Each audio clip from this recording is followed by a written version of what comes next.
వంగవీటి రంగ స్ఫూర్తితో బోడె రామచంద్ర యాదవ్ పిలుపు.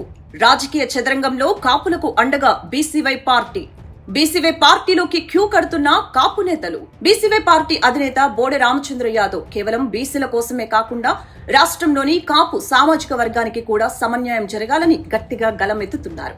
ఈ క్రమంలోనే మే 5న విజయనగరం జిల్లా సతివాడలో నిర్వహించే వంగవీటి మోహనరంగ గారి విగ్రహ ఆవిష్కరణ కార్యక్రమాన్ని ఆయన ప్రతిష్టాత్మకంగా తీసుకున్నారు. వంగవీటి రంగా గురించి రామచంద్ర యాదవ్ ఎప్పుడు ఒక మాట చెబుతూ ఉంటారు.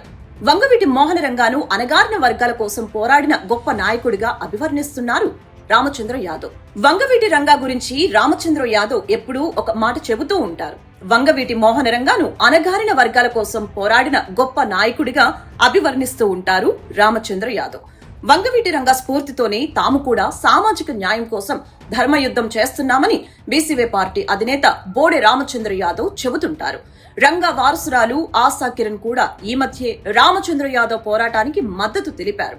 రాష్ట్రంలోని ప్రధాన పార్టీలైన టీడీపీ, వైసీపీలు కాపులను కేవలం ఓటు బ్యాంకులాగే వాడుకుంటున్నాయని, వారికి సరైన సామాజిక న్యాయం చేయలేదని రామచంద్ర యాదవ్ ఆరోపిస్తున్నారు.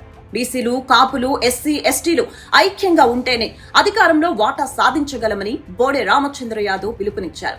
ఇప్పటికే టీడీపీ, జనసేన వంటి పార్టీల నుంచి పలువురు కాపు నాయకులు, కార్యకర్తలు బీసీవై పార్టీలోకి చేరుతున్నారు. బీసీవై పార్టీతోనే రాజకీయ భవిష్యత్తు అని నమ్ముతున్నారు.